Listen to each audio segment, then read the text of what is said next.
꼭 순종해야 하는가라고 하는 제목으로 우리 말씀을 묵상하도록 하겠습니다.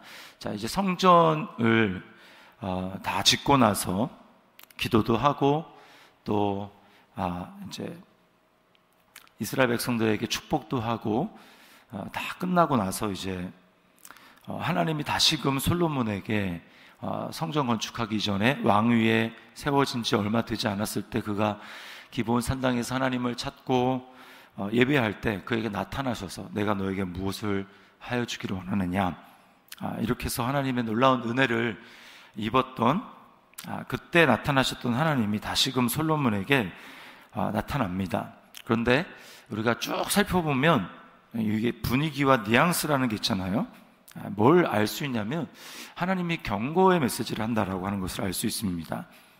4절에서 5절을 보면 순종하고 하나님의 법도를 지키면 왕위를 영원히 견고하게 하겠다. 축복의 말씀은 2절입니다. 4절, 5절, 2절이요. 그러나 6절부터 9절까지 이제 2배에 걸친 불순종하면 약속의 땅인 가나안에서 끊어질 것이고 화려한 이 성전이라도 황폐하게 될 것이다 라고 하는 것을 무려 2배에 걸쳐서 말씀을 하고 있어요.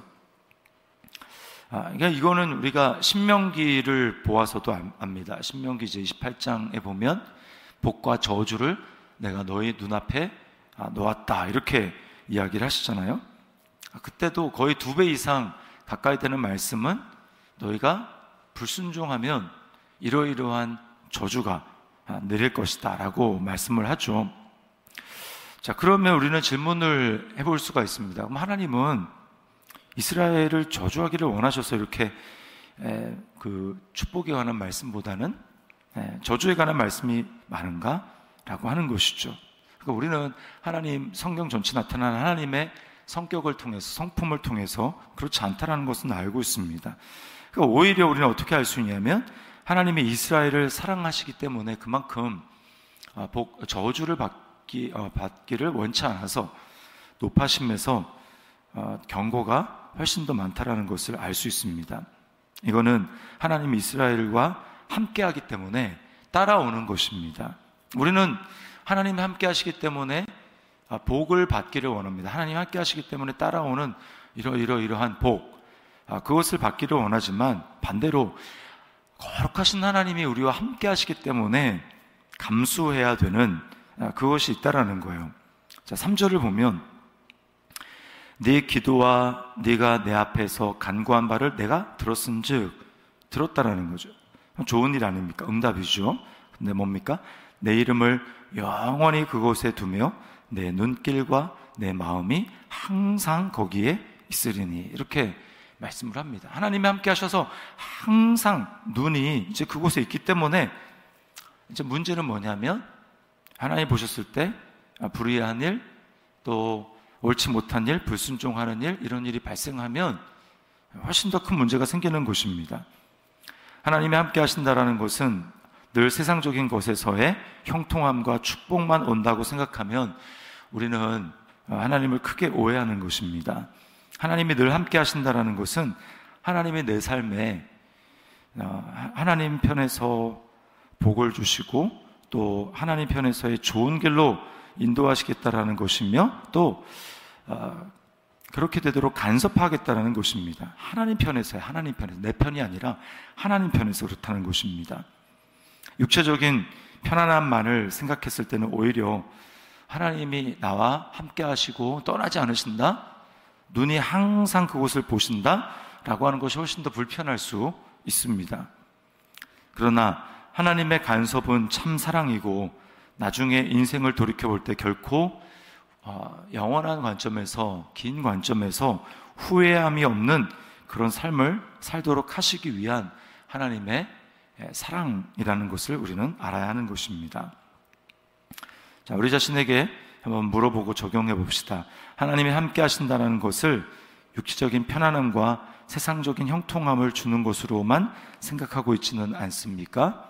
하나님이 함께 하시면 내 삶에 하나님이 원하시는 목적을 이루고 때로는 그것이 내게 불편할 수도 있는 결과를 가져온다는 것을 알고 나는 기쁨으로 받아들이고 있습니까?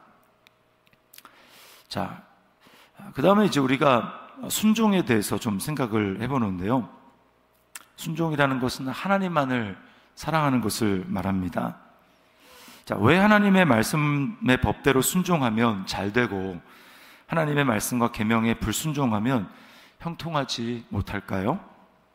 그 이유는 이 세상이 하나님의 말씀으로 지어졌기 때문입니다. 그리고 지금도 하나님의 말씀으로만 유지되고 있기 때문입니다. 여기서 예외는 없어요. 모든 세상에 있는 것들은 다 그렇게 되고 있습니다. 하나님의 말씀의 질서를 벗어난 곳은 단 한 곳도 없습니다. 그것이 영적인 세계가 됐든지 눈에 보이는 물리적인 세계가 됐든지 예외가 없습니다. 그 중에서 특별히 인간은 하나님의 형상으로 지음을 받았기 때문에 하나님의 말씀에 순종하고 하나님의 사랑을 공급받아서 살아갈 때만 참 행복을 누리도록, 왜 그러냐? 그냥 그렇게 지음 받았기 때문에 그렇습니다. 비유를 들자면, 자동차의 비유를 들자면, 자, 자동차를 설계한 사람이 있죠. 그러면 이 차는 휘발유를 넣어야만, 그 휘발유로만 연료를 삼아서 갈 수 있는 그런 자동차를 만들었습니다. 대부분 자동차들이 그렇죠, 자가용이. 그러면 그 자동차는 휘발유를 넣어야만 엔진이 고장이 나지 않고 오래도록 달릴 수가 있습니다. 그런데 나는 휘발유 넣기 싫다라고 해서 휘발유 대신에 경유를 만약에 넣는다면 어떻게 될까요? 그러면 당연히 엔진은 금방 고장이 나고 차는 가다가 뭐 서든지 뭔가 심각한 고장을 일으켜서 차가 이제 움직이지 않는 것입니다. 사람이 똑같아요. 사람은 하나님이라는 연료를 통해서만 인생을 살아갈 수 있도록 그렇게 지음을 받았습니다. 왜 그렇게 됐냐? 하나님이 그렇게 지으셨기 때문에 그래요. 그래서 하나님은 그걸 아시기 때문에 계명을 주시면서 제일 중요한 계명이 뭐라고 말씀합니까? 너는 나 외에 다른 신을 내게 있게 하지 말지니라.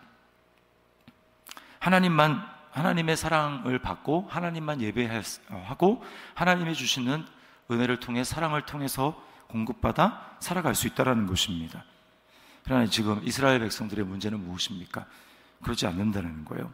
6절 말씀에 보면 만일 너희나 너희의 자손이 아주 돌아서서 나를 따르지 아니하며 가서 다른 신을 섬겨 그것을 경배하면, 그들이 많은 것 중에 뭐 계명을 여러 가지 어겼다 할지라도 그 계명을 거슬러 올라가면 딱 한 가지 계명을 어긴 것인데, 그것은 뭐냐면 하나님을 섬기지 않고 하나님을 따라간 것이 아니라 다른 신을 따라갔다, 우상을 따라갔다, 즉 휘발유를 넣지 않고 경유를 넣었다, 이겁니다. 우리는 하나님만이 나를 창조하시고 이끄시는 전능자시며 왕이라는 사실을 우리는 날마다 기억하고 인정해야 합니다. 그분만을 예배해야 합니다. 내 삶에 가장 필요한 사랑과 내 삶에 의미를 주는 인생의 목적과 사명은 오직 하나님을 예배하고 하나님을 사랑할 때 하나님께로만 통해서만 주어진다 라고 하는 사실을 온전히 고백해야 합니다. 예수님을 내 주인으로 영접한다는 뜻이 바로 그런 것이죠. 이전까지는 내가 그러지 않았습니다. 이전까지는 내가 다른 것을 정말 가장 중요한 가치로 삼고 그것이 나에게 행복을 주고 내 인생에 참된 의미를 준다고 내가 생각했습니다. 그래서 오늘 많은 사람들이 하나님 빼놓고는 다 추구하죠. 그러나 경험을 통해서 그것들이 나를 배신하고 나에게 쓰라림을 준다라는 것, 우리는 계속해서 경험치를 쌓아갈 뿐입니다. 하나님 아닌 다른 것이 나에게 절대 내 인생을 살아가는 연료가 될 수 없다라는 것을 인생의 나머지 기간 동안에 누가 더 많이 실패를 경험했는가, 그 차이입니다. 우상이 다른 것이 아니라 하나님이 아닌 다른 것을 내 인생을 움직이는 연료로 삼는 것, 실제로 내 마음속에서 어떤 것이 내 삶을 움직이는 동기가 되고 있습니까? 사람들은 돈, 이 세상에서 즐거움과 쾌락, 이 세상에서의 성공, 또는 다른 사람들로부터의 인정과 평가. 그 핵심에는 자기 사랑이 있습니다. 자기 사랑. 예수님을 보십시오. 주님은 사마리아 여인을 만나야 되겠다라고 하시면서 그 먼 길을 걸어서 가시죠. 그때 이제 점심때가 되어서 제자들이 먹을 것을 사러 동네로 갔습니다. 그리고 이미 그때 사마리아 여자를 만나서 예수님은 복음을 전하고 그가 예수님을 믿게 되죠. 제자들이 돌아왔을 때 주님은 이렇게 말씀합니다. 내게는 너희가 알지 못하는 양식이 있다. 그것은 아버지의 뜻을 행하며 그것을 온전히 이루는 것이다. 내 아버지의 뜻을 행하며 그것을 온전히 이루는 것이 나는 너희가 지금 사가지고 온 음식을 먹는 것보다 나에게 더 진정한 양식이고 그것이 나에게 참 즐거움과 기쁨을 준다라고 주님이 말씀하는 것이죠. 그러므로 단기간에 봤을 때는 주님은 십자가를 피하는 것이 자기 자신을 사랑하는 것이고 자기에게 편한 것이었을지 모르지만 멀리 내다봤을 때, 영원의 관점에서 봤을 때 주님은 그것은 자신에게 진정한 양식이 되지 않는다는 것을 아셨습니다. 내가 이때까지 아버지를 순종하고 아버지를 사랑하는 곳에서 내가 연료를 공급받고 살아갔는데 이 한순간 나 자신만을 생각하고 내가 휘발유 아닌 경유를 넣을 수 없지. 주님은 그렇게 생각하시고 자기 뜻을 꺾고 순종하신 겁니다. 하나님을 사랑하신 것입니다. 그러므로 우리가 내가 예수님 안에서 죽고 예수님 안에서 내가 부활했습니다 라고 하는 고백을 가진 예수 그리스도와 연합한 성도는 우리는 주님의 길을 걸어가야 합니다. 이번 주 암송해야 될 말씀 있죠? 아무든지 나를 따라오려거든 자기를 부인하고 날마다 제 십자가를 지고 나를 따를 것이니 주님이 그렇게 말씀하셨습니다. 그것은 바로 내가 하나님만을 예배하겠습니다. 하나님만을 내 인생의 연료로 삼겠습니다 라고 고백하는 것입니다. 그것은 무슨 이렇게 금욕도 아니에요. 그게 진정 자기를 사랑하는 것이고 자기를 위하는 지혜로운 길인 것입니다. 자, 적용해 보겠습니다.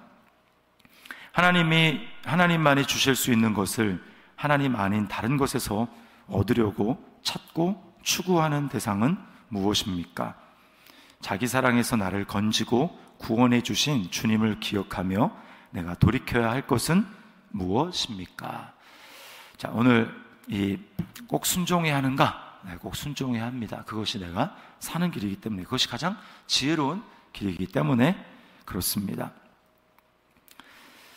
솔로몬은 하나님의 이 경고의 메시지를 받았지만 지혜로운 마음을 구했지만 결국은 지혜롭지 못한 길을 갔습니다. 우리는 솔로몬의 길이 아니라 예수 그리스도의 길, 다윗의 후손이 진정한 다윗인 예수 그리스도의 길을 걸어가는 오늘 하루의 삶, 평생의 삶이 될 수 있기를 주님의 이름으로 축원합니다.